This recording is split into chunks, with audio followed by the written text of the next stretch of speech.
Please do not come in, go away. Beautiful black twins block CEO dad from entering mom's hospital room after divorce for 5 years. Outside room 447, a man stands frozen, his hand trembling as it reaches toward the door handle. He is tall, well over 6 feet, wearing a suit that probably costs more than most people's monthly rent. But right now, none of that matters, because blocking his path are 2 small bodies, 2 5-year-old children with his eyes, his chin, his mouth. Their small frames radiate a protective fury that would be almost comical if it weren't so devastating. The little girl speaks first. Her voice is clear, dignified, carrying a weight no 5-year-old should have to bear. Please do not come in. The boy stands beside her, his small hands balled into fists at his sides, his face set in an expression of determination. Go away. The man, Garrett Sullivan, billionaire CEO, master of boardrooms and hostile takeovers, feels his knees nearly buckle. He looks down at these children, his children he only learned existed 72 hours ago, and his voice breaks when he speaks. Kennedy, Carter, I need to see your mother. The little girl, Kennedy, crosses her arms over her purple dress. Her natural hair is pulled into 2 perfect puffs on either side of her head. No, you made mommy cry before. You can't make her cry again. Carter takes a half step forward, protecting his sister even as she protects their mother. She's sick because of you. The doctor said stress. Your stress. Have you ever had to face the person who broke your heart when you were at your most vulnerable? Have you ever stood between someone you love and the person who destroyed them? What would you do if your 5-year-old children had to be the warriors you couldn't be? This is the story of a man who threw away his family because they weren't good enough for his world. A woman who built an empire from the ashes of her broken heart. And 2 beautiful black children who learned to guard their mother's wounded soul like soldiers. It's about prejudice and pride, about the crushing weight of other people's expectations, about what happens when the color of your skin matters more to your spouse than the content of your character. But here's the twist. What happens when the person who destroyed you becomes the only one who understands you? When the man who called you unsuitable spends 5 years learning why he was the unsuitable one all along? Can some broken things be rebuilt into something even stronger than before? Or are their wounds too deep to heal? Stay with me to find out if love can survive betrayal, if forgiveness can be earned, and whether 2 tiny 5-year-olds blocking a hospital door might be the beginning of the most unexpected second chance you've ever heard. If you believe people can change, if you believe in the power of redemption, hit that like button right now. Drop a comment telling me, would you give someone like this another chance, or is 5 years too late for sorry? And subscribe to Love and Twilights with Dr. Phillips, because this story is about to take you on an emotional journey you won't forget. Trust me, you'll want to see where this goes.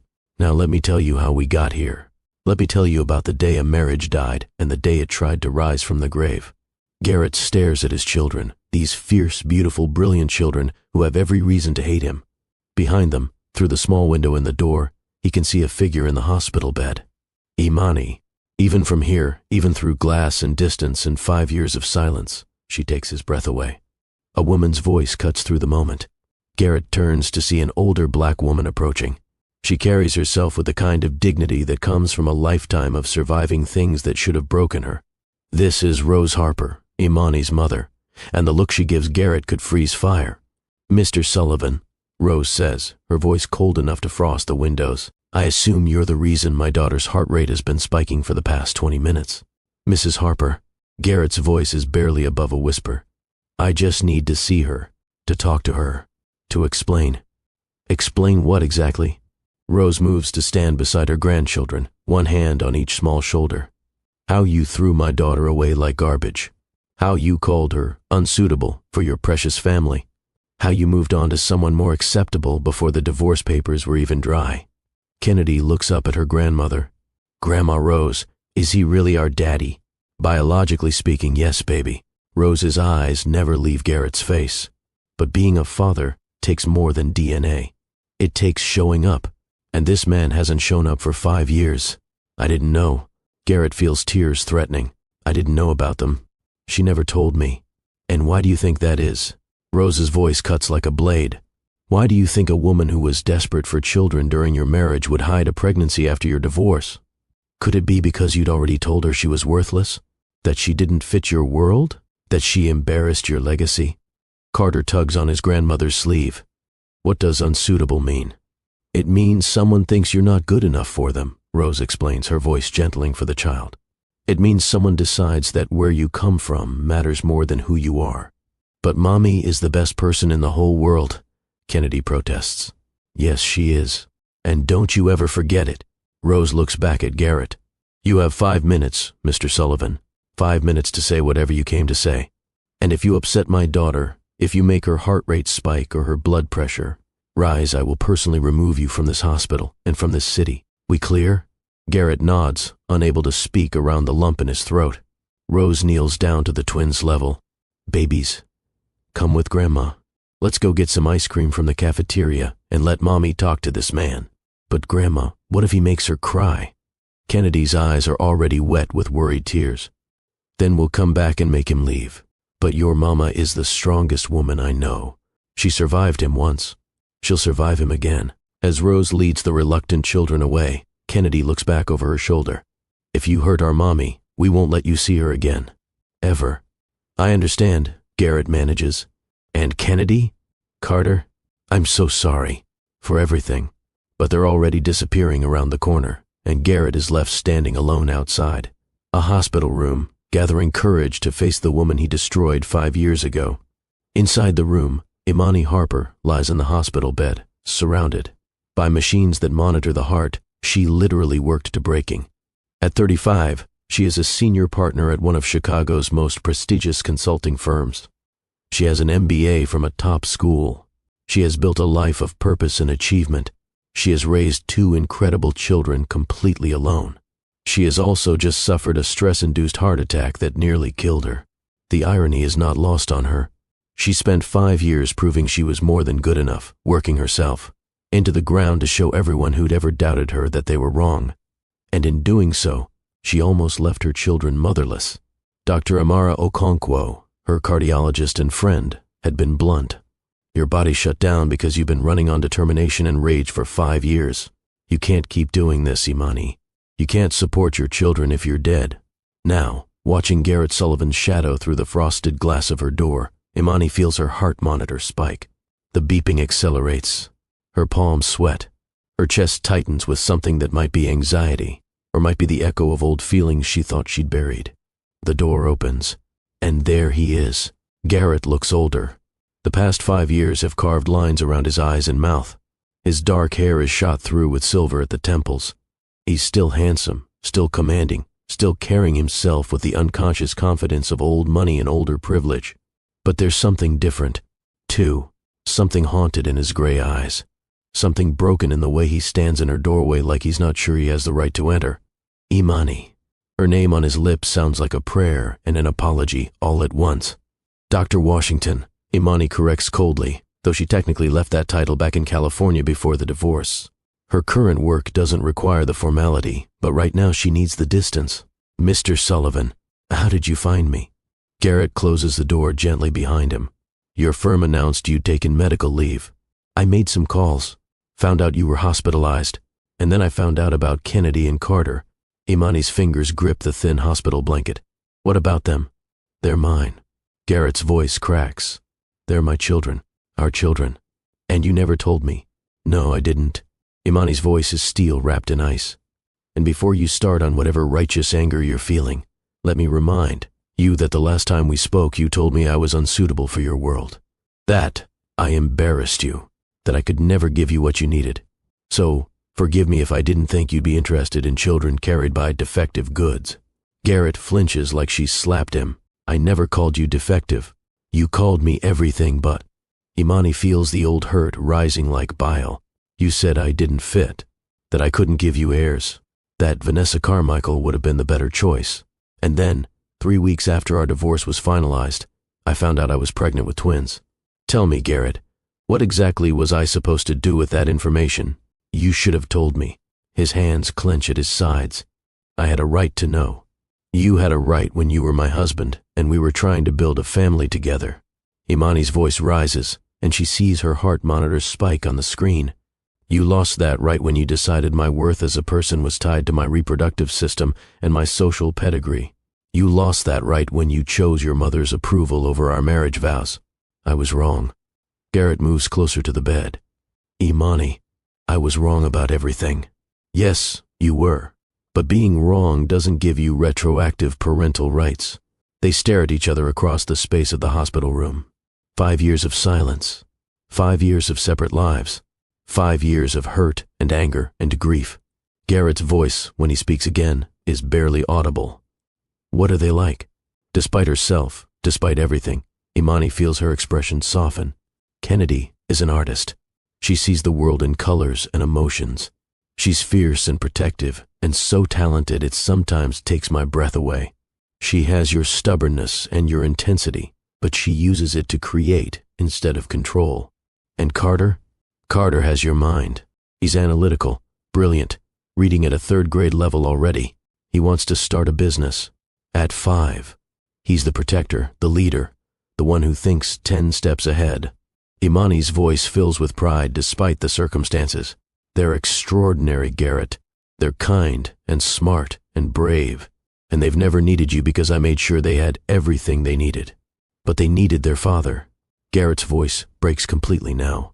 They needed me, and I wasn't there because I was too stupid to see what was right in front of me 5 years ago. They needed a father who would love them and their mother unconditionally. What they got was a sperm donor who showed up 5 years too late. Imani wipes at her eyes angrily. Why are you here, Garrett? Really? Is it guilt? Fear of mortality? Some midlife crisis where you suddenly want to play daddy?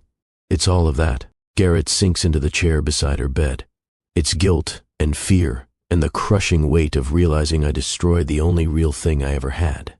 It's seeing those 2 beautiful children and knowing I've missed 5 years of their lives. It's looking at you and remembering that I had someone who loved me for who I was, not what I represented, and I threw it away because I was a coward. The machines beep steadily. Somewhere down the hall, someone pages a doctor. The world keeps turning while these 2 people sit in the wreckage of what they used to be.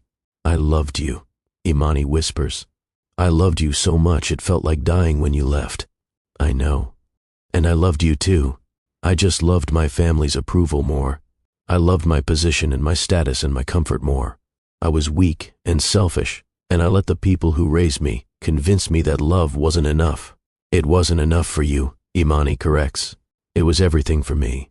Before Garrett can respond, the door opens. A nurse enters, takes one look at the heart monitor, and frowns.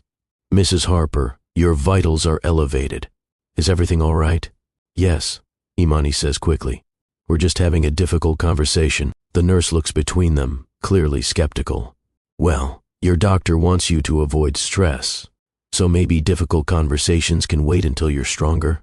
After the nurse leaves with a warning look at Garrett, silence falls again. I want to know them, Garrett says quietly. I know I have no right.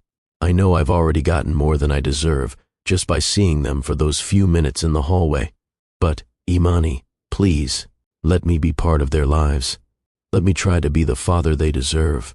And what about when you get tired of trying? Imani's voice is sharp with fear disguised as anger. What about when your family pressures you, or when someone points out that your children don't fit? The Sullivan image? What happens when this guilt wears off and you remember all the reasons you divorced me in the first place? That won't happen. You can't promise that. You promised to love me forever. You promised in sickness and in health. You promised a lot of things, Garrett, and you broke every single one. Garrett has no answer for that. How can he? She's right. I need time, Imani finally says. Time to heal physically. Time to think about what's best for Kennedy and Carter. Time to figure out if I can trust you not to hurt them the way you hurt me. I'll wait. Garrett stands, understanding he's being dismissed. I'll wait as long as it takes. And if the answer is no, if I decide you can't be part of our lives, then I'll accept it. Garrett moves toward the door, then pauses. Because what you want, what you need, what's best for our children, that matters more than what I want. I should have learned that lesson 5 years ago. After he leaves, Imani lies in the hospital bed and lets herself cry. For the girl she used to be, the one who believed love conquered all. For the marriage that died in cruelty and cold words. For the children who grew up not knowing their father because she was too hurt and too proud to reach out. Most of all, she cries because part of her, the part that never stopped, loving the man Garrett used to be, wants to believe he's really changed. But wanting something and trusting it are two very different things. Let me take you back. Let me show you how we got here. Let me tell you about the love that was supposed to last forever and the day it shattered into a million pieces. 7 years ago, Garrett Sullivan walked into a charity gala at the Four Seasons in downtown Chicago. He was 30 years old, newly promoted to CEO of Sullivan Global Enterprises, and already exhausted by the weight of family expectations. His mother, Barbara Sullivan, had spent the entire car ride lecturing him about suitable matches. Vanessa Carmichael would be here tonight. So would the Westbrook daughters. So would half a dozen other women from appropriate families with appropriate backgrounds. Garrett had stopped listening halfway through. This was his life, had always been his life. Obligations and appearances, suitable and appropriate. The right schools, the right clubs, the right marriages to the right people. He was bored to death of all of it. Then he saw her. Imani Harper stood near the silent auction tables, reviewing items on a clipboard. She wore a simple black dress that somehow made every other woman in the room look overdressed. Her natural hair was styled in an elegant updo. She had the kind of beauty that didn't require effort or announcement. She simply was, and everything around her faded into background noise. Garrett found himself walking toward her without conscious decision. "Excuse me," he said. "Are you enjoying the auction?" Imani looked up, and Garrett felt his breath catch. Her eyes were the warmest brown he'd ever seen, intelligent and kind. "I'm actually working it. I'm the consultant the foundation hired to maximize donations and streamline the bidding process." "A consultant?" Garrett smiled. "So, you're the reason I got 17 reminder emails about tonight." "Guilty." Imani smiled back, and something in Garrett's chest shifted. "I'm Imani Harper with Strategic Solutions Group." "And you are?" "Garrett Sullivan. I run Sullivan Global Enterprises." "Oh." Imani's expression shifted slightly. "So, you're the keynote speaker I've been emailing." The 17 emails suddenly made sense. "Yes, sorry for the delayed responses. I'm not great with email." Clearly. But Imani's tone was teasing, not critical. "Well, Mr. Sullivan, since you're here and you're important, let me show you which. Auction items will make you look generous without actually costing you very much." Garrett laughed, genuinely delighted. "You're very honest for a consultant. Honesty is efficient. Lying takes too much energy and follow-up." Imani gestured to the auction tables. "Come on. I'll educate you on the art of strategic philanthropy." They spent the next hour walking through the gala. Imani explained the psychology of charity auctions, the importance of visible leadership donations, the way to maximize impact while managing cost. But they also talked about other things: her work, his company, her childhood on the South Side, his suffocating family expectations. By the time Garrett had to give his keynote speech, he was halfway in love. After the gala ended, he found Imani packing up her materials. "Can I take you to dinner?" She looked at him with surprise. "Don't you have some after-party to attend?" "Probably, but I'd rather have dinner with you."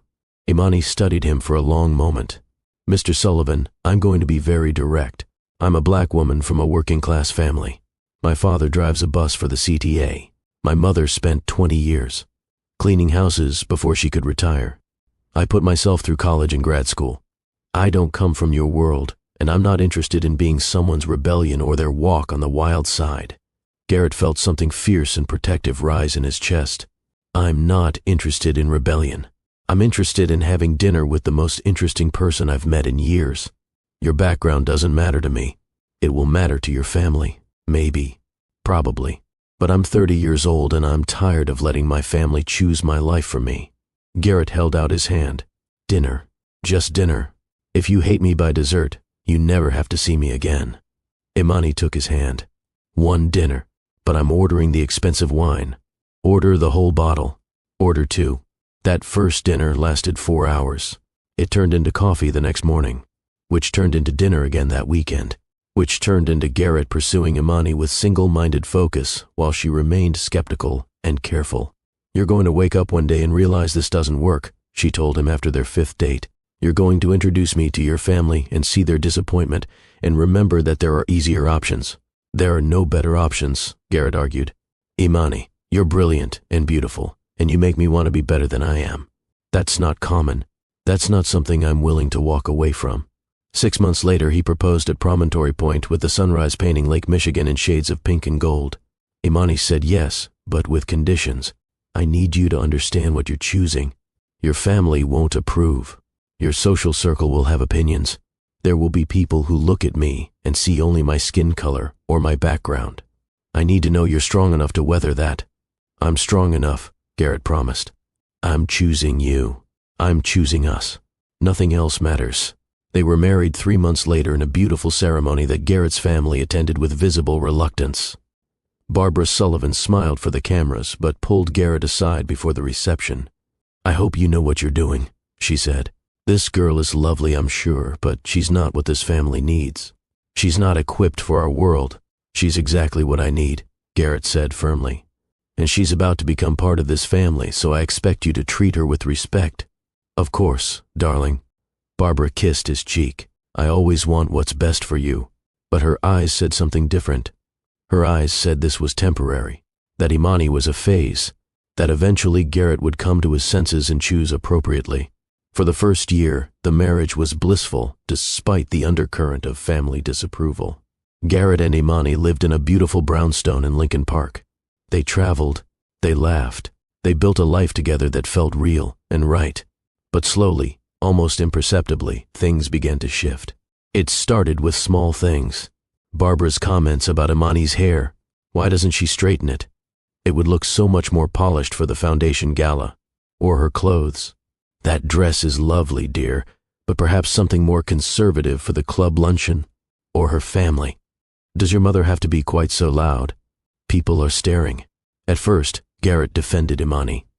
But as the comments continued, as the pressure mounted, his defenses became weaker, more half-hearted, until eventually they disappeared altogether.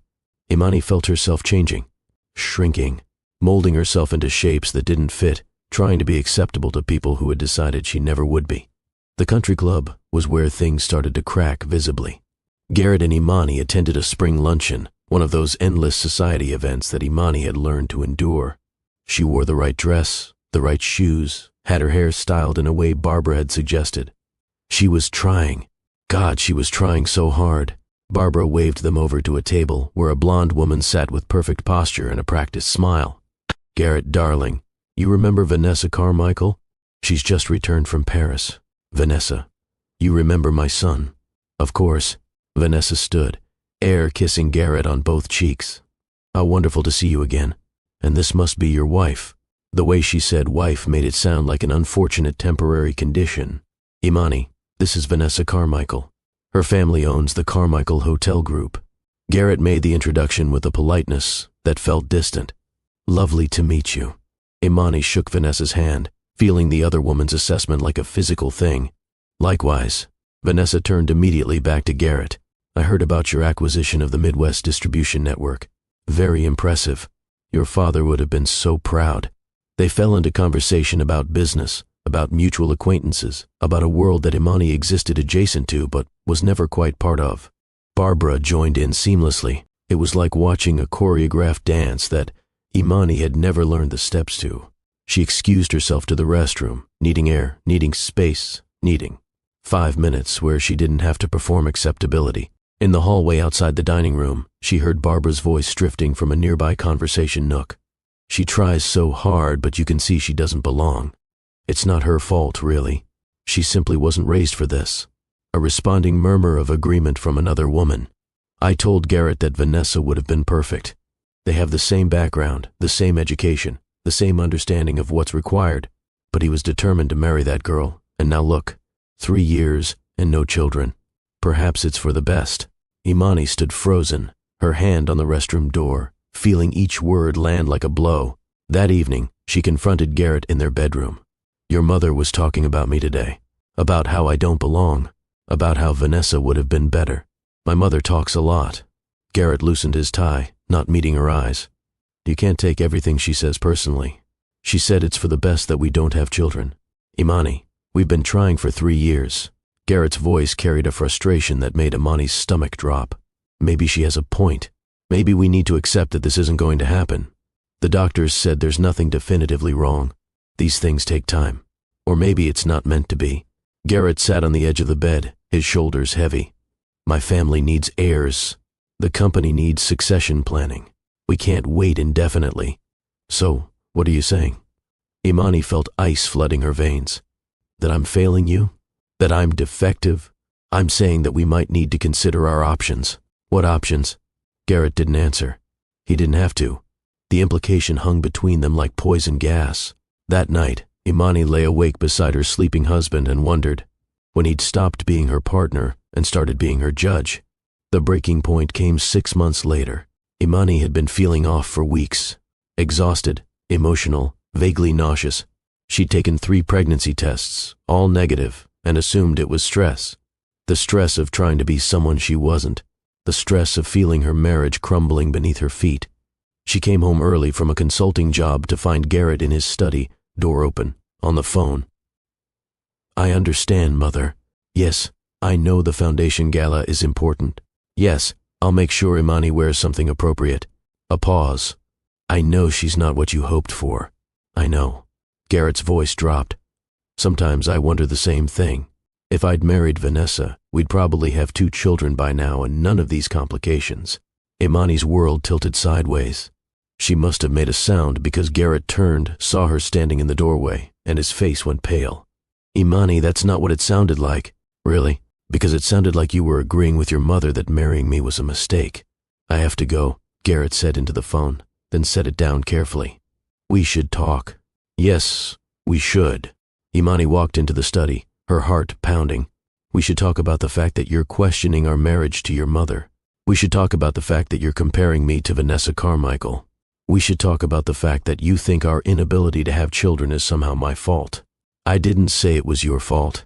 You implied it. You've been implying it for months. Every disappointed sigh when I get my period. Every conversation about options. Every time your mother mentions that Vanessa's cousin just had twins and isn't that wonderful. Garrett stood, moving toward his bar cart. This isn't productive. No, what's not productive is me bending myself into shapes, trying to be good. Enough for you and your family when nothing I do will ever be enough. Imani felt 3 years of hurt and frustration bubbling over. I'm not white enough, not rich enough, not connected enough, not fertile enough. What exactly am I enough of, Garrett? That's not fair, isn't it? Tell me honestly. If you could go back 3 years, knowing what you know now, would you still marry me? Garrett poured scotch into a crystal glass. His silence was answer enough. Imani felt something inside her shatter. I want a divorce. Garrett turned slowly. What? You heard me. I want a divorce. I want out of this marriage where I'm constantly found lacking. I want away from your family and their barely disguised racism. I want to stop trying to be acceptable to people who've decided I never will be. Imani, you're being emotional. I'm being honest. For the first time in months, I'm being completely honest. Imani moved toward the door. I'll sleep in the guest room tonight. Tomorrow we can call lawyers. Wait. Garrett set down his glass. Just wait. We can work this out. Can we? Can you stand up to your mother and tell her to accept me as I am? Can you stop comparing me to Vanessa? Can you love me even if I never give you children? Garrett opened his mouth. Closed it. The answer was written all over his face. That's what I thought, Imani whispered. I'll pack my things this week. But Garrett, it turned out, had his own breaking point, and Imani had just pushed him past it. The next afternoon, she came home to find him waiting in the living room, papers on the coffee table. I've spoken with my attorney, he said without preamble. I'm prepared to offer a generous settlement. The brownstone is mine, but I'll give you 6 months to find a new place. You'll receive alimony for 3 years and a lump sum payment. Imani stared at the papers, at this man she'd loved more than breathing, and felt herself go numb. Just like that. One conversation and you have divorce papers ready. You wanted a divorce. I'm giving you one. Garrett's voice was cold, clinical. We both know this isn't working. What isn't working is you growing a spine. Imani's voice shook with fury. What isn't working is you being the man I thought you were when you proposed. And what isn't working is you being the wife I needed you to be. There it was. The truth beneath all the polite disappointments. The wife you needed. Not the wife you loved. Not your partner. The wife you needed for your image and your legacy. Garrett met her eyes. My family needs certain things from me. The company needs succession. I need a wife who can provide that and who fits seamlessly into our world. You and I both know that's not you. Because I'm black. Imani forced him to say it. Because I'm not from old money. Because my father drives a bus and my mother cleaned houses. Say it, Garrett. Be honest for once. This isn't about race. Everything is about race. Imani grabbed the papers from the table. Every comment about my hair, my family, my background, it's all been about the fact that I'm not the right color for your precious legacy. That's not true. Then why is Vanessa Carmichael suddenly at every family event? Why does your mother constantly bring up women who look like her and never like me? Why have you spent 3 years trying to change everything about me except the one thing your family really objects to? Garrett's jaw tightened. I tried to defend you. You tried for about 6 months. Then you got tired and decided it was easier to agree with them. Imani felt tears burning but refused to let them fall. Well, congratulations. You can marry someone suitable now. Someone who won't embarrass you. Someone who can breed the Sullivan heirs properly. Don't be crude. Don't be honest. Don't call this what it is. You're divorcing me because I'm not what you wanted me to be. Because I'm too black, too poor, too unsuitable for your world. Have the courage to admit it. Fine. Garrett's voice rose for the first time. Fine. You want honesty? Yes, this would be easier with someone who understood my world. Yes, it would be easier with someone my family approved of. Yes, it would be easier with someone who could give me children without 3 years of disappointment and failure. There it was. The truth Imani had been dreading. Get out, she whispered. This is my house. Then I'll get out. Imani headed for the stairs. I'll pack tonight and be gone by morning. You can have your house and your suitable life and your perfect bloodline. Imani, wait. For what? For you to take it back? You meant every word. We both know it. She packed through the night, throwing clothes into suitcases through a blur of tears. Everything she'd brought into this marriage fit into 2 bags. 3 years reduced to luggage. At dawn, she called her mother. Can I come home? Rose Harper asked no questions. Just, I'll have your room ready, baby girl. Imani left the brownstone before Garrett woke up. Left her keys on the kitchen counter. Left the marriage she'd tried so hard to save. She didn't leave a note. What was there to say that hadn't already been said? 3 weeks later, in a lawyer's office, Imani signed divorce papers. Garrett didn't even attend. He sent his attorney to handle what he clearly viewed as an unpleasant but necessary transaction. The attorney pushed papers across the desk. Mr. Sullivan has been very generous with the settlement. You'll be financially comfortable. Blood money, Imani thought but didn't say. Payment for 3 years of trying to be something she wasn't. She signed her name carefully. Imani Harper, not Imani Sullivan. Never Imani Sullivan again. That night, back in her childhood bedroom in her mother's small house on the south side, Imani threw up dinner. She assumed it was stress, grief manifesting physically. She threw up the next morning too, and the morning after that. On the 4th day, Rose handed her a pregnancy test. Just take it, baby. Rule it out. Imani took 3 tests. All positive. She sat on her childhood bathroom floor, staring at those 2 pink lines, and laughed until she cried. The universe had a sick sense of humor. 3 years of trying. 3 years of failure and blame and disappointment. And now, 3 weeks after her ex-husband divorced her for being unable to provide heirs, she was pregnant. The first ultrasound revealed twins. Imani called the clinic 3 times to confirm. They assured her, 2 heartbeats, 2 babies. Twins. She could have called Garrett, could have told him, could have used the pregnancy to demand more in the settlement or to force him back into her life. But every time she thought about picking up the phone, she remembered his words. Unsuitable, embarrassing, failure. She remembered the contempt in his voice when he'd compared her to Vanessa. She remembered 3 years of slowly being erased, and she decided her children would not grow up begging for acceptance from people who saw them as lesser. Her children would not be raised in a world that valued their pedigree more than their personhood.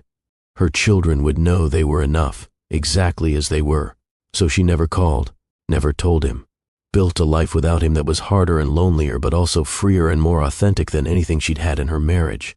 She enrolled in a part-time MBA program, worked consulting jobs between classes, gave birth to Kennedy and Carter 6 weeks early on a Tuesday afternoon, with only her mother beside her. They were tiny, barely 4 pounds each, and they were perfect. Kennedy came out crying, already fighting. Carter came out quiet, already observing. And Imani loved them with a fierceness that obliterated every other feeling. "I've got you," she whispered to them in the NICU, her hands on their isolettes. "I've got you, and we're going to be fine." And they were. It was hard, harder than anything Imani had ever done. But they were fine. Rose retired early to help with childcare. Imani finished her MBA while nursing twins. She landed a better job, then a better one, then a promotion that came with the title she'd always wanted. Kennedy and Carter grew. They walked early, talked early, asked impossible questions, and created their own elaborate games. They were brilliant and beautiful, and so loved it radiated from them. When they were old enough to ask about their father, Imani told them age-appropriate truth. "Your daddy and I loved each other once, but we wanted different things. He's not part of our lives, but that doesn't mean you're not loved completely." They seemed to accept this. Their world was full, their needs were met. They had Mommy and Grandma Rose and a community that embraced them. They didn't need Garrett Sullivan, except sometimes, late at night, Imani would look at Carter's analytical expression or Kennedy's stubborn chin and see their father. Sometimes she wondered what kind of man he'd become. If he'd married Vanessa, if he had those suitable heirs he'd wanted so badly. Mostly she didn't think about him at all. She was too busy living, until the day her body said enough. The heart attack came on a Tuesday morning in her office. Imani was on a conference call, presenting to a potential client, when her chest suddenly felt like someone had wrapped it in barbed wire and pulled tight. She made it through the presentation on pure determination, ended the call, stood up to get water, and collapsed. Her assistant found her on the floor, called 911. Imani remembers the ambulance, the EMTs, someone saying massive coronary event in a woman her age. She remembers thinking about her children, about who would pick them up from school, about the fact that she'd worked herself to death trying to prove she was worthy. In the emergency room, Dr. Amara Okonkwo ran tests and delivered the diagnosis with gentle firmness. Stress-induced cardiomyopathy. Your heart is literally breaking down from stress. You've been running your body into the ground, and it finally gave out. "But I have to work," Imani protested weakly. "I have children, responsibilities. You won't have anything if you're dead." Amara sat beside the hospital bed. "Imani, you're one of the most driven people I know. But this drive is killing you. When was the last time you took a vacation? Slept 8 hours? Did something just for joy?" Imani couldn't answer. Every moment of the past 5 years had been about achievement, proving herself, building security, making sure her children never needed their father because she was enough all by herself. Except she'd almost left them motherless in her determination to be everything. "You're being admitted," Amara said firmly. "At least a week, maybe more. And then we're having serious conversations about lifestyle changes." Rose brought the twins to visit on day 3. They climbed carefully onto her hospital bed, their small faces worried. "Are you going to die, Mommy?" Kennedy asked with her characteristic directness. "No, baby. But I've been working too hard, and my body needs rest." "The man on TV had a heart attack and he died," Carter observed. "Are you sure you're not dying?" "I'm sure. The doctors are taking good care of me." "You have to rest," Kennedy said seriously. "No working." Dr. Amara said, "I will rest. I promise." And that's when Garrett Sullivan showed up. Later, Imani would piece together how he'd found her. A colleague at her firm who knew someone at Sullivan Global. The announcement about her medical leave. Garrett making calls, pulling strings, finding out she was hospitalized. Finding out about Kennedy and Carter. She'd been in the hospital for 5 days when he appeared. 5 days of rest and medication and beginning to heal. 5 days of peace before her past came crashing back. The twins had just left with Rose when the nurse mentioned that someone had been asking about her. A Mr. Sullivan. Said he was family. Imani's heart rate spiked so fast an alarm went off. That was yesterday. And today, Garrett stood outside her hospital room, blocked by 2 5-year-old children, who loved their mother enough to protect her from the man who'd broken her heart. Now we're back to where we started. Now you understand how we got here. Garrett Sullivan stands in the hallway of St. Augustine Memorial Hospital, having just been given 5 minutes by a woman who has every right to hate him forever. He takes a breath, opens the door, steps into the room where his ex-wife lies connected to machines monitoring the heart that almost gave out. They stare at each other, 5 years of silence between them, and Garrett does the only thing he can think of. He tells the truth. "I've been in therapy," he says without preamble. twice a week for the past 2 months, working through the toxic beliefs I was raised with. The racism and classism and elitism that I didn't even recognize as wrong because it was so normalized in my family. Imani says nothing. I didn't marry Vanessa, Garrett continues. I tried. My mother planned the whole thing. But every time I looked at her, all I could see was you. All I could feel was the hole I'd created in my own life when I pushed you away. Still silence. I know I don't deserve forgiveness. I know I destroyed something precious because I was weak and scared and more concerned with my family's approval than with the woman I loved. Garrett's voice cracks. I know that showing up here after 5 years and asking for anything is the height of arrogance. Then why are you here? Imani finally speaks. Because I saw them, Kennedy and Carter, and I realized that while I've been living in my self-created hell, you've been building something beautiful. You've raised 2 incredible children. You've built a career. You've become everything I always knew you could be. And I've missed all of it because I was too stupid to see what was right in front of me. You can't have them, Imani says flatly. You can't show up after 5 years and claim my children. Our children. And I'm not trying to claim them. I'm asking, begging for the chance to know them. To be part of their lives in whatever capacity you're comfortable with. Why should I trust you? Why should I believe you won't hurt them the way you hurt me? Garrett has no good answer. Only honesty. You shouldn't trust me. I haven't earned it. But I'm asking anyway because the alternative is living the rest of my life knowing I have 2 children out there who don't even know my name. They know your name, Imani says quietly. They know you're their biological father. I've never lied to them about that. I just told them you couldn't be part of our lives. Why? Because you didn't want us. Because you called me unsuitable and chose your family's approval over our marriage. Because I couldn't subject my children to people who would see them as less than because of the color of their skin. And Garrett, finally, truly understands the full scope of what he's done. He didn't just hurt Imani. He created a situation where his own children had to be protected from him, from his family, from the toxicity he'd been raised in and had perpetuated. I'm so sorry, he whispers. Imani, I'm so profoundly sorry for all of it. Sorry doesn't fix 5 years. Sorry doesn't give my children back the father they should have had. Sorry doesn't erase the nights I cried myself to sleep or the times I worked myself sick trying to prove I was worthy. I know. But it's all I have to offer. That and a promise to do better, to be better, to spend however long it takes proving that I've changed. Imani closes her eyes. Her heart monitor beeps steadily. Outside, Chicago moves through its day, indifferent to the drama playing out in this hospital room. When she opens her eyes again, there's something different in her expression. Not forgiveness, not yet, but maybe the possibility of it. I need time, she says again. And if I decide to let you meet them, really meet them, it will be on my terms. Supervised, controlled, with boundaries you will respect or lose access immediately. I agree. Anything you want. And, Garrett? Her voice hardens. If you hurt my children, if you make them feel the way you made me feel, I will make sure you regret it. Am I clear? Crystal clear. The door opens. Rose appears with Kennedy and Carter in tow. Time's up, Rose announces. The babies want to say goodnight to their mama. Garrett moves toward the door, but Kennedy's voice stops him. Are you leaving? He turns. Yes, your mother needs to rest. Will you come back? It's a simple question from a 5-year-old, but it carries the weight of 5 years of absence. Garrett looks at Imani. She gives the smallest nod. If your mother says it's okay, I'd like to. I'd like to get to know you. Both of you. Why? Carter asks with his analytical precision. You didn't want to know us before. Garrett kneels down to their level, his expensive suit creasing on the hospital floor. You're right, and that was the biggest mistake of my entire life. I can't fix the past.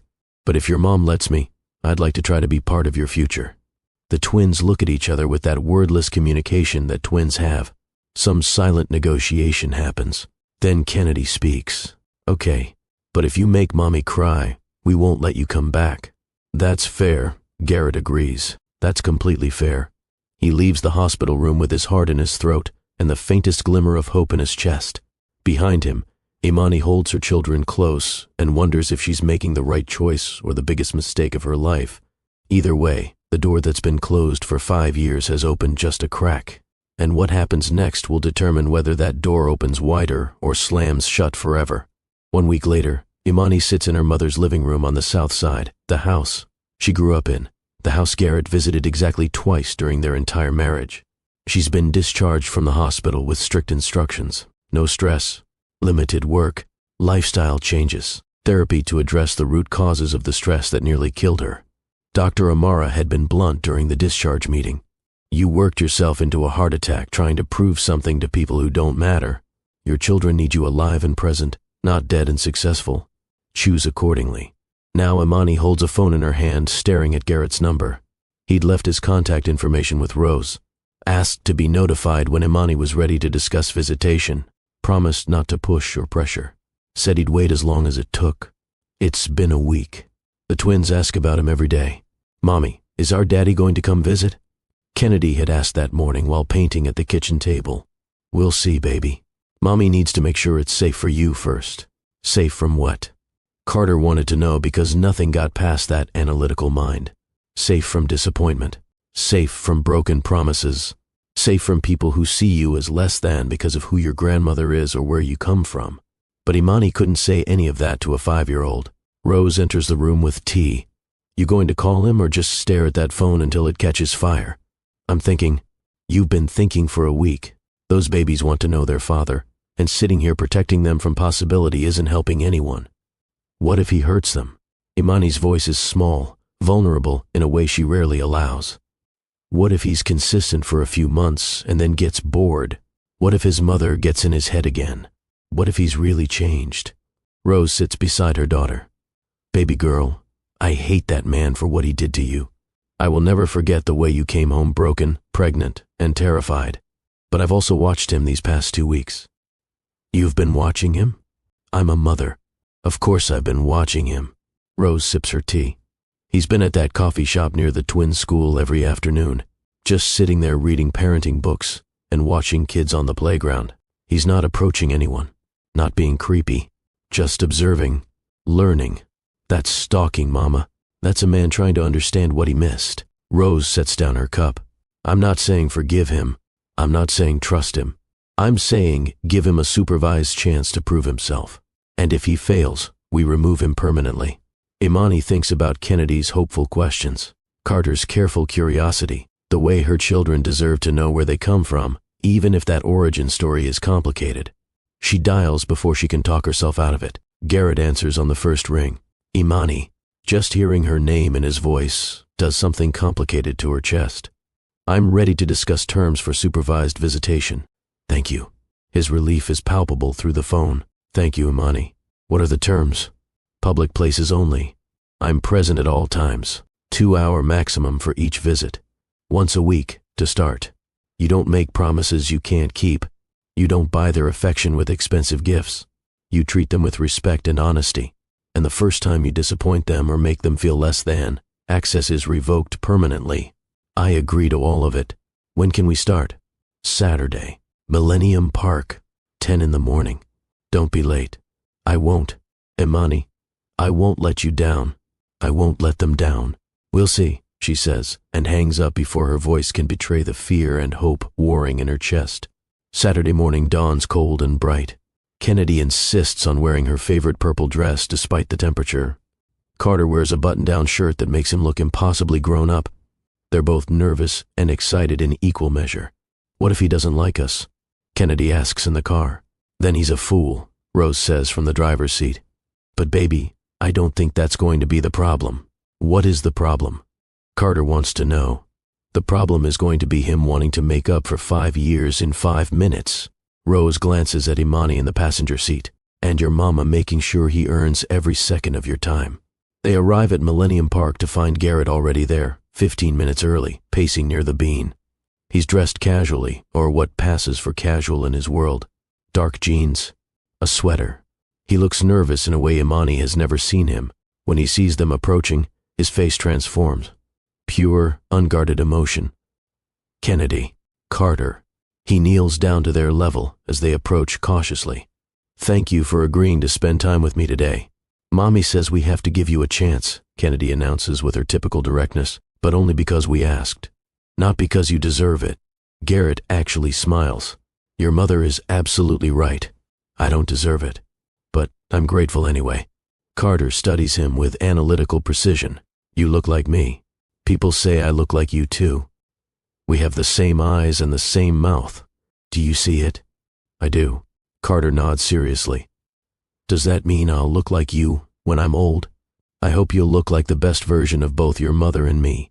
Imani watches this exchange, feeling something crack in her chest. Whatever else Garrett was or is, he's good at this. Natural with them, in a way she didn't expect. Can we go see the bean? Kennedy asks, already pulling toward the Cloud Gate sculpture. Of course. Garrett looks at Imani for permission. Is that okay? Stay where I can see you. For the next 2 hours, Imani watches Garrett interact with their children. He doesn't try too hard or perform fatherhood like a role.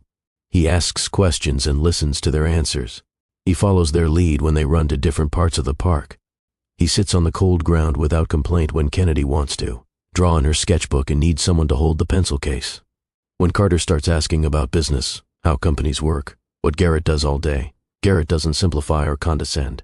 He explains concepts in ways a 5-year-old can grasp, using examples Carter can relate to. So you help companies solve problems? Carter clarifies. Exactly. People come to me when they're stuck, and I help them find solutions. Like how Mommy helps companies get better at their jobs. Garrett glances at Imani sitting on a nearby bench. Yes, your mother and I actually do similar work. She's very good at it. She's the best, Kennedy says loyally. She can fix anything. I believe that. At one point, Kennedy asks the question Imani has been dreading. Why weren't you there when we were born? Garrett doesn't flinch from the truth. Because I made very bad choices. I hurt your mother, and I didn't know you existed because I'd already hurt her so badly that she couldn't tell me about you. Why did you hurt her? This is where Garrett could lie, could simplify, could protect himself. Instead, he chooses hard truth. Because I was scared. Because I listened to people who told me your mother wasn't good enough, instead of trusting my own heart. Because I was weak. Are you still weak? Carter asks. Sometimes. But I'm trying to be stronger. I'm trying to be the kind of person who deserves to know you. The twins process this with the seriousness children bring to important things. Grandma Rose says you need to prove yourself, Kennedy says. She says words are easy, but actions are what count. Your grandmother is very wise. What do you think I should do to prove myself? Show up, Carter says simply. Keep showing up. I will. Every time I'm allowed. Every chance I get. When the 2 hours are up, Garrett doesn't ask for more time. He thanks the twins for spending their morning with him. He asks if they'd be willing to do it again next week. He shakes their hands solemnly when they agree. As they're leaving, Kennedy suddenly runs back and hugs him. It's quick, impulsive, and over before Garrett can fully react. But Imani sees the way his eyes close, the way his breath catches, the way he looks like he might cry. On the drive home, the twins chatter about everything they learned. Did you know Daddy's company has offices in 12 countries? Carter reports. 12. That's so many. He said I could paint him something and he'd put it in his office, Kennedy adds. Do you think he meant it? I think he did, Imani says quietly. Rose catches her eye in the rearview mirror. Well, he was good with them. Really good. Because he loves them. Anyone can see that. The question is whether he can sustain it. That becomes the pattern for the next 6 weeks. Saturday mornings. 2 hours. Public places. Garrett never late, never canceling, never pushing for more than agreed upon. They go to the park, the zoo, the aquarium, the children's museum. Garrett learns that Kennedy is a vegetarian by choice, that Carter is obsessed with space, that both of them have strong opinions about everything. He brings art supplies for Kennedy, but nothing so expensive it feels like bribery. He brings books about planets for Carter, but always asks Imani's permission first. Slowly, carefully, a relationship begins to build. And Imani, watching from her careful distance, begins to wonder if maybe Rose is right. Maybe he has changed. But then, Barbara Sullivan comes to town. Imani gets the call on a Wednesday afternoon. Garrett's voice is tense. My mother is in Chicago. She found out about Kennedy and Carter. She wants to meet them. Absolutely not. Imani, I told her no. I told her she needed to apologize to you first and examine her own prejudices before meeting our children. But she's threatening to make things difficult.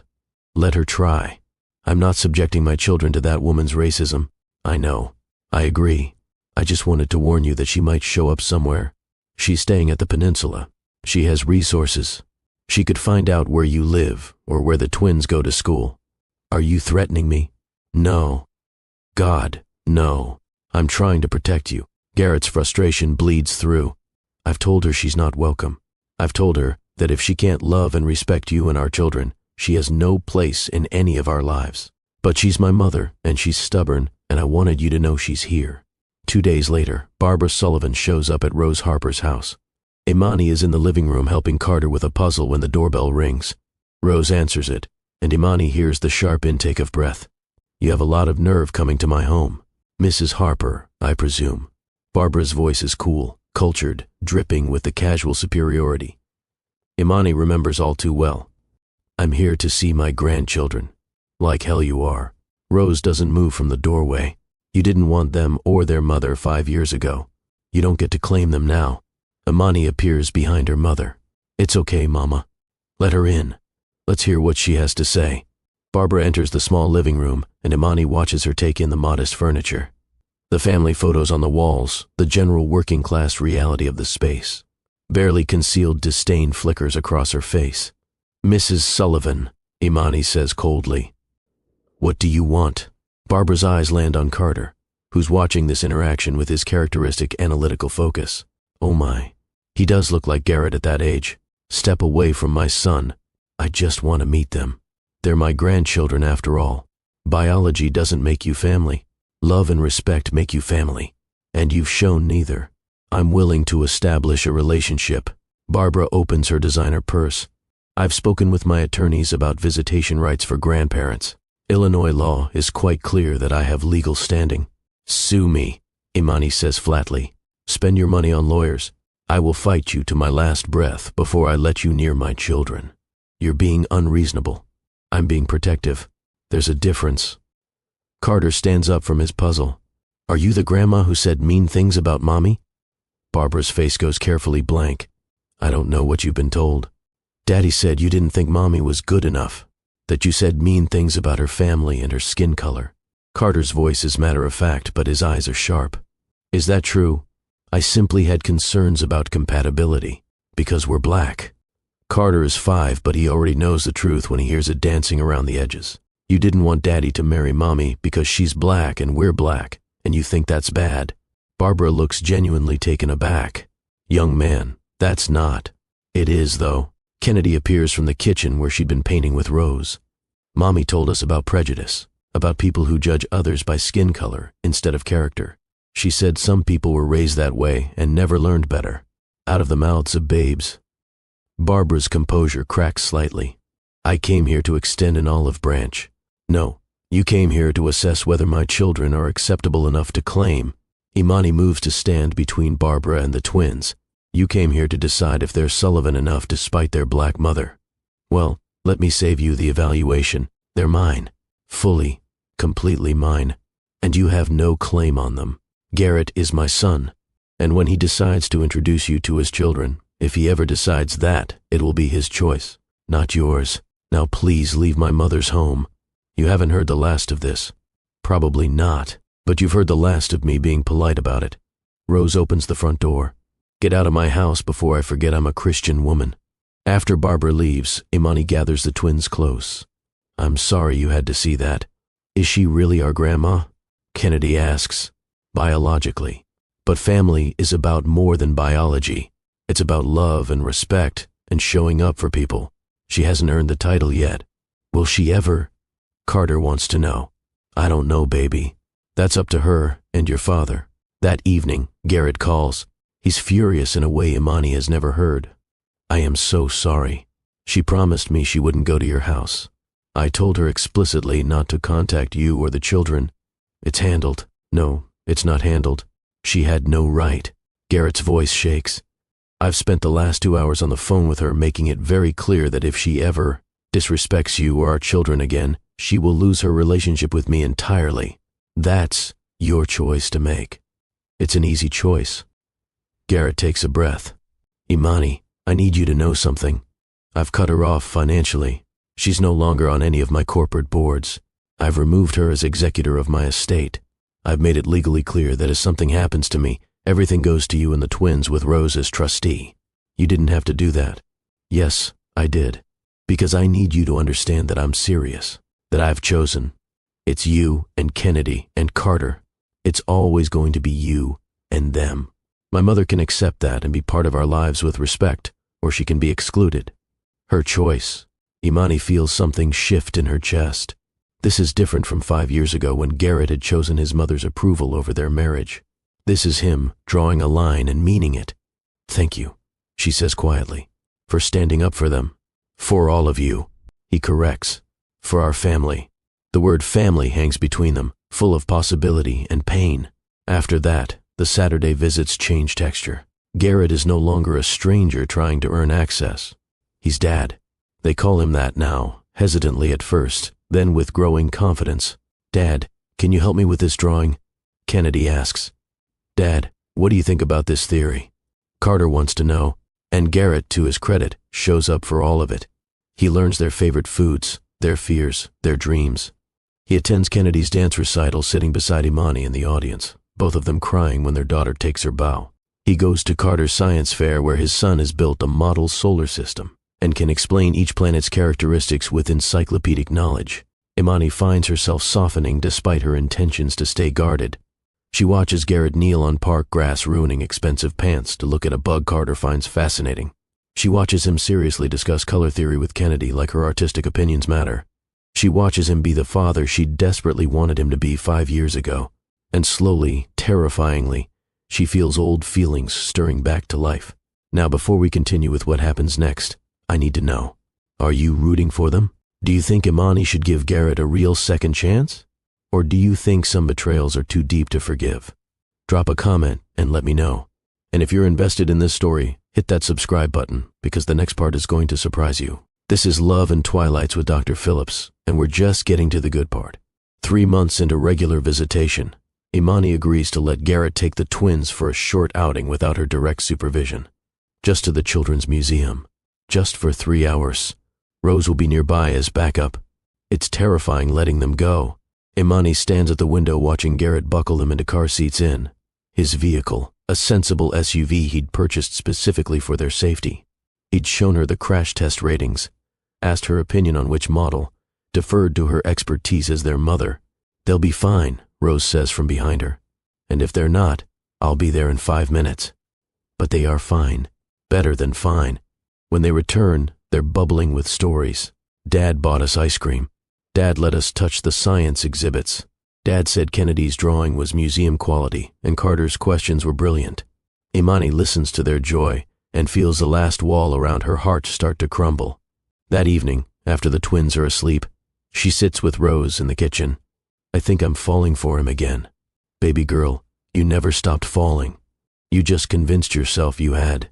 He hurt me so badly, Mama. I know. And if he hurts you again, I'll help you bury the body. Rose takes her daughter's hand. But that man is not the same person who walked away from you 5 years ago. People can change if they want it badly enough. Question is whether you're brave enough to believe it. What if I'm wrong? What if this is temporary? What if it's not? What if this is real and you miss it because you're too scared to try? Imani doesn't have an answer for that. The shift happens on a random Tuesday. Garrett is supposed to have dinner with the twins at a family-friendly restaurant. Imani isn't planning to attend. This is part of the gradual increase in his time with them. But Carter calls her from Garrett's phone. Mommy, Dad's phone is ringing a lot, and he looks stressed. Can you come?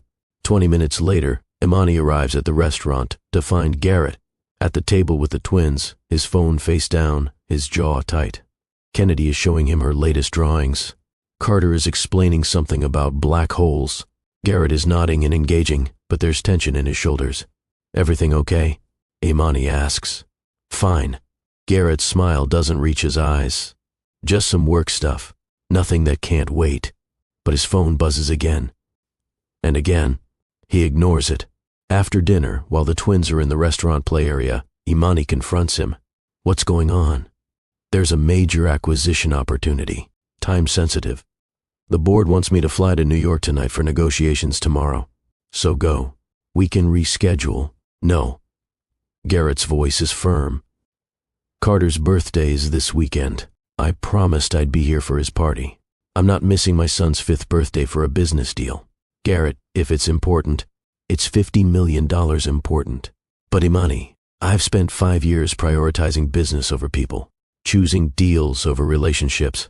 I'm not doing that anymore. Carter's birthday matters more than any acquisition. What will the board say? That I've lost my edge, that I'm not committed, that personal life is interfering with professional obligations. Garrett meets her eyes. I don't care. Let them say it. I know what matters now. And Imani, watching this man choose their son over his empire, feels something inside her fully heal. This is the growth she needed to see. This is the proof that change is real. You could do the negotiation via video conference, she suggests. Attend the party, then take the meetings remotely later that afternoon. That would work. Garrett looks surprised. You'd be okay with me splitting my attention like that? You're a father and a CEO. Your children need to see that you can be both without sacrificing them. They work out the logistics together. And Saturday, at Carter's space-themed birthday party in Rose's backyard, Garrett is fully present. He wears the ridiculous astronaut hat Carter picked out. He helps serve rocket ship cake. He listens to Carter's excited explanation of each gift. Then he excuses himself, takes video meetings from Rose's spare bedroom, and closes a $50 million deal while still being available when Carter wants to show him something. The twins don't realize the significance, but Imani and Rose do. This is a man who has fundamentally changed his priorities. After the party, after the twins are in bed, Imani finds Garrett cleaning up the backyard. You didn't have to stay. I wanted to help. Garrett ties off a garbage bag. Besides, we haven't really talked. Just us. In a while. No, we haven't. They work in companionable silence for a few minutes. Then Garrett speaks. Imani, can I ask you something? What? Do you think you'll ever be able to forgive me? Really forgive me, not just tolerate me for the children's sake? Imani considers this carefully. I think I've already started forgiving you. Watching you with Kennedy and Carter.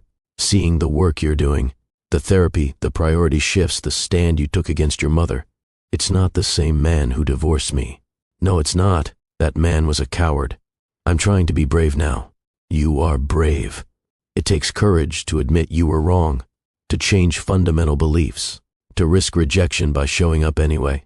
Garrett sets down the trash bag and turns to face her fully. I'm still in love with you. I don't know if I have the right to say that, but it's true. I never stopped loving you. I just stopped being worthy of you for a while. Imani's heart pounds. Garrett, I'm not asking you to feel the same way.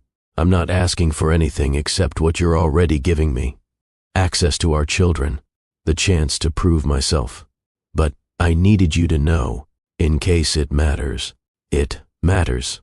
Imani steps closer. It matters because I'm falling in love with you again too, with who you've become. And it terrifies me. Why? Because what if you change back? What if the pressure gets too much and you revert to old patterns? What if I open my heart fully and you break it again? Garrett reaches out, stops just short of touching her face. I can't promise I'll be perfect.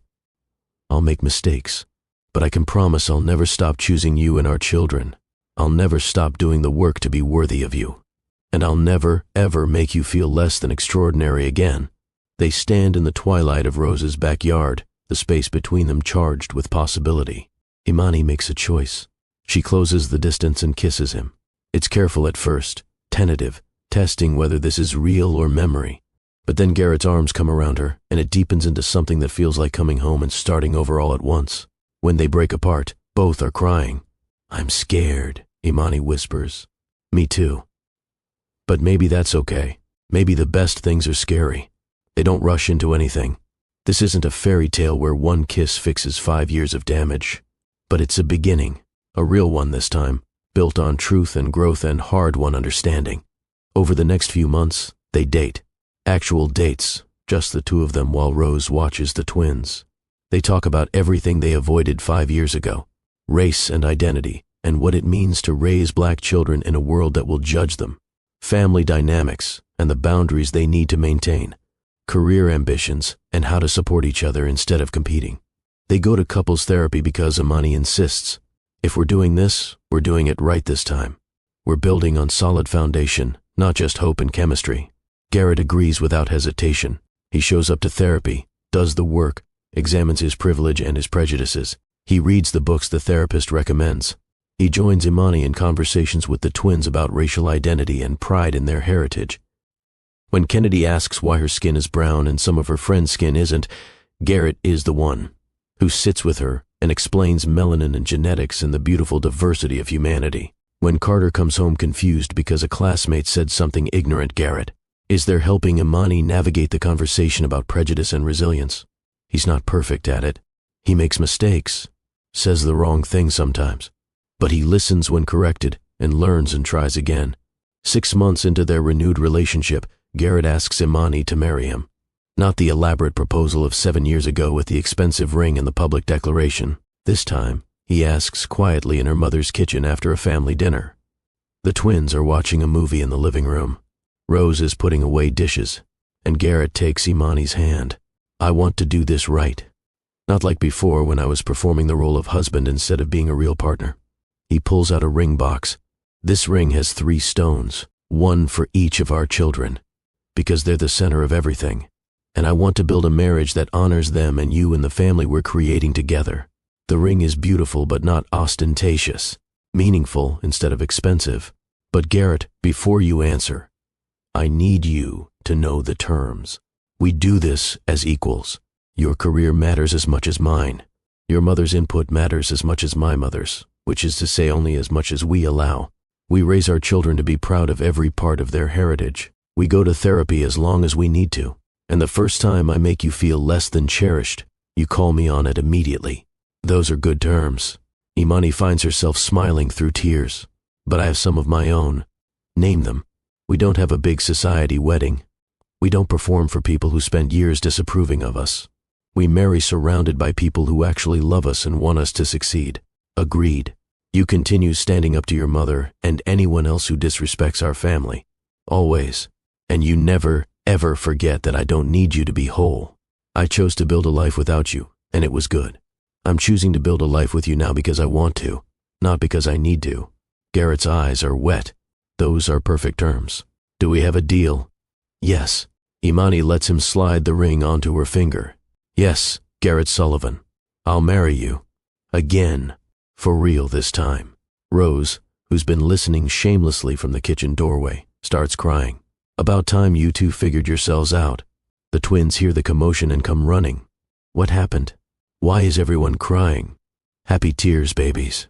Garrett kneels down to their level. I asked your mom to marry me, and she said yes. What do you think about that? Kennedy and Carter look at each other with that twin telepathy. Then Kennedy speaks. Does that mean you'll live with us? If that's okay with you, can we call you Dad at school instead of just at home? You can call me Dad anywhere you want. Carter, ever practical, has different concerns. Will we have to move? I like our house. We'll figure that out together. Maybe we find a new house that fits all of us. Maybe we stay here. Whatever works for our family. Family. Kennedy tests the word. We're going to be a real family? You've always been a real family, Imani corrects gently. But yes, now we'll be a family all living together. The twins cheer and throw themselves at Garrett and Imani both, and Rose pulls out her phone to capture the moment. This is going on the wall, she announces. Right next to every other important family moment. They get married 3 months later in Rose's backyard. The same backyard where Carter celebrated his birthday. The same space where Imani grew up playing. It's intimate and perfect. Kennedy is the flower girl, but instead of traditional petals, she scatters confetti in ombre colors. Healing and new beginnings, she explains seriously. Carter is the ring bearer and gives a speech he wrote himself about second chances and the statistical probability of successful marriages when both parties engage in therapeutic intervention and personal growth. The guests laugh and cry. Garrett's younger sister attends, having spent the past year working through her own complicity in family prejudice. Barbara is notably absent, having refused to attend until she receives a formal apology from Imani. She's still waiting and will be waiting forever. When it's time for vows, Garrett goes first. Imani Harper, I stand before you a different man than the one who married you 7 years ago. That man didn't deserve you. He was weak and scared and valued all the wrong things. I can't promise I'll never make mistakes, but I promise to love you exactly as you are, to celebrate your strength, your intelligence, your heritage, your family. I promise to be a partner who supports your dreams instead of diminishing them. I promise to raise our children to be proud of every part of who they are. And I promise that if I ever make you feel less than extraordinary, you have permission to remind me that I married up and I better act like it. Laughter ripples through the gathered friends and family. Imani's turn. Garrett Sullivan. 5 years ago I thought my life was over. I thought your rejection meant I was broken. Instead, it gave me the chance to build myself into someone whole and strong and successful. I don't need you to complete me. I'm already complete. But I choose you anyway. I choose to believe in growth and change and the possibility of real love. I promise to trust you with my healed heart, to build a life with you as equals, as partners, as two people who choose each other every single day. I promise to let our children see that love isn't about perfection. It's about growth, forgiveness, and the courage to try again even when you're scared. They exchange rings. Kennedy's design is engraved inside each band. 3 flowers intertwined. Kennedy, Carter, and the love that brought their family back together. You may kiss your bride, the officiant announces. And they do, to cheers and applause and the sound of their children's delighted laughter. At the reception, Rose gives a toast. I'll be honest, when Garrett walked back into my daughter's life 6 months ago, I wanted to throw him out on his behind. But I've watched this man do the work, real work, not just words and gestures. I've watched him examine his prejudices, stand up to his family, prioritize my grandchildren, and love my daughter the way she deserves. That's not easy. That's not common. So here's to second chances, earned through action. And here's to family, built through choice and love. Later, Imani and Garrett dance to a new song, not the one from their first wedding. This is fresh, representing who they are now instead of who they were. Happy? Garrett asks, holding her close. Terrified and happy in equal measure. Good. That means it's real. The twins run up, wanting to dance too, and suddenly it's all 4 of them swaying together under string lights in Rose's backyard. This is family. This is love, hard-won and precious because of it. Over the next year, they blend their lives carefully. They buy a house in a good neighborhood with excellent schools, large enough for everyone but not ostentatious. They establish routines, family dinners, homework help, weekend adventures, date nights for just Imani and Garrett, individual time with each twin. It's not always perfect. They argue about discipline strategies, about how much privilege to expose the twins to, about managing Garrett's demanding career alongside Imani's. But they argue productively, in therapy, with respect and the goal of resolution instead of winning. Garrett starts a foundation, the Kennedy and Carter Sullivan Foundation for Educational Excellence. It provides scholarships, mentoring, and resources for underprivileged children on the South Side, the same community Imani came from, the same community his family once looked down on. He hires diverse leadership, listens to community voices, puts his money and influence toward dismantling the very systems that almost destroyed his family. Imani watches him present at a foundation event, introducing Kennedy and Carter, and speaking honestly about his own journey from prejudice to understanding. She sees people's surprise, their skepticism, their gradual acceptance as they see his sustained commitment. This is what change looks like. Not perfect, but persistent. One evening, 2 years after their second wedding, the family sits around the dinner table. Kennedy is telling a story about art class. Carter is interjecting with logical corrections. Rose is visiting and adding commentary. Garrett is serving food and asking questions. Imani is watching all of it with a full heart. Her phone buzzes. A message from Dr. Amara. Just checking in. How's your heart? Imani looks around the table. At her mother who sacrificed so much to help her survive and thrive. At her children who taught her about fierce love and protection. At her husband who proved that people really can change if they want it badly enough. She types back. My heart is perfect. Completely healed. Better than before. And it's true. Not just physically, though her stress levels are manageable now and her health is good. But emotionally, spiritually, the heart that broke 5 years ago has been rebuilt into something stronger. That night, after the twins are asleep and Garrett is working in his home office, Imani sits with her journal. She's been keeping one since the divorce, recording her journey, her growth, her healing. She writes, 5 years ago, Garrett Sullivan called me unsuitable and threw me away. I thought my life was ending. Instead, it was beginning. I learned I was strong enough to raise children alone, smart enough to build a career, brave enough to survive heartbreak and come out better on the other side. When Garrett came back, I didn't need him anymore. But I chose him anyway, not because he completed me, but because he'd done the work to become someone worthy of choosing. Our story isn't a fairy tale. It's real life, messy and complicated and beautiful because of what it cost us both. I don't know if we'll make it forever, but I know we're making it today. And tomorrow, I'll choose him again. And the day after that, one day at a time, building something real. She closes the journal and goes to find her husband. He's reviewing foundation proposals, making notes, his reading glasses sliding down his nose in a way that makes her smile. "Come to bed," she says from the doorway. "In a minute. I'm almost done with this proposal. It's for a program that provides free tutoring to kids whose parents work multiple jobs. That sounds amazing. But it can wait until morning. Come to bed." Garrett looks up, sees something in her expression, immediately closes his laptop and stands. "Everything okay?" "Everything is perfect. I just want to be with you." They go to bed. Talk about nothing important and everything that matters. Fall asleep, tangled together. And when Imani dreams, it's not of the past or the pain. It's of the future. Of Kennedy's art shows and Carter's science achievements. Of growing old beside someone who sees her and loves her and chooses her every single day. This is the happy ending that almost didn't happen. The second chance that had to be earned. The love that died and was resurrected into something more beautiful than the original. Now, let me tell you what I hope you take from this story. First, your worth is not determined by someone else's inability to see it. When Garrett called Imani unsuitable, that was about his blindness, not her value. She knew this, eventually. I hope you know it too.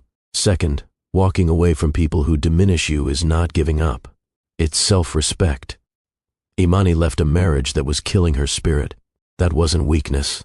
That was strength. Third, you can build an extraordinary life from broken pieces. Imani took her shattered heart and built a career, raised children, became the woman she needed to be. Your past doesn't define your future unless you let it. Fourth, second chances must be earned, not freely given. Garrett didn't show up with apologies and expect forgiveness. He did years of work, therapy, changed priorities, consistent action. That's what real change looks like. Fifth, forgiveness doesn't mean forgetting. Imani forgave Garrett, but she didn't erase the past. She used it as information, set boundaries, demanded proof. That's healthy forgiveness. Sixth, children are watching everything. Kennedy and Carter learned about protection and boundaries from their mother. They learned about growth and accountability from their father. What are the children in your life learning from watching you? Seventh, love alone isn't enough. Garrett loved Imani during their first marriage, but he loved other things more. The second time, love was paired with respect, action, and sacrifice. That's what makes it sustainable. Eighth, privilege must be examined and actively dismantled. Garrett had to confront his own racism and classism. Had to recognize how his family's prejudice had poisoned his thinking. Had to do the uncomfortable work of change. If you hold privilege, are you doing that work? Ninth, you teach people how to treat you. Imani set clear expectations. Garrett met them or lost access. Boundaries aren't mean. They're necessary. And finally, some broken things can be rebuilt into something stronger than the original, but only if both people are willing to do the work. Only if the foundation is solid. Only if the commitment is real. So what about you?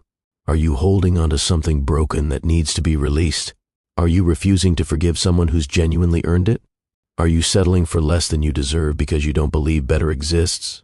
Imani Harper could have stayed bitter, could have kept Garrett from his children out of revenge, could have refused to believe people can change. Instead, she protected herself and her children while leaving the door open for earned redemption. That takes wisdom. Garrett Sullivan could have given up when faced with Imani's boundaries, could have sued for custody or thrown money at the problem. Instead, he did the hard internal work of becoming someone worthy. That takes humility. Together, they built something real. Not perfect, but honest. Not easy, but worth it. That's available to you too. Real love. Honest partnership. Second chances that work because they're built on solid ground. But it requires courage. The courage to leave what's broken. The courage to heal yourself. the courage to do the work of change, the courage to risk your heart again. Are you that brave? I think you are. I think you're watching this story because somewhere in your heart, you believe in redemption and growth and the possibility that broken things can be made beautiful again. Hold on to that belief, but pair it with wisdom, with boundaries, with self-respect. Love yourself enough to leave what diminishes you. Love yourself enough to do the work of healing. Love yourself enough to demand that second chances be earned through action, not just promised through words. You are worthy. You are enough. You always have been. And anyone who can't see that doesn't deserve access to your heart. But if someone does the work, if they prove through consistent action over time that they've changed, maybe, just maybe, they deserve consideration. Not immediate trust, not blind faith, but consideration. The rest is up to you. Thank you for spending this time with me. Thank you for believing in love and redemption and the messy, beautiful reality of real relationships. If this story touched your heart, show some love with a like. Share it with someone who needs to hear that they're worthy. And subscribe to Love and Twilights with Dr. Phillips for more stories about love, loss, growth, and second chances. Remember, your story isn't over. The best chapters might still be unwritten. And sometimes the greatest love stories are the ones that have to die and be reborn to become what they were always meant to be. Until next time, this is Dr. Phillips reminding you that you are seen, you are valued, and you are loved exactly as you are. Don't ever forget it.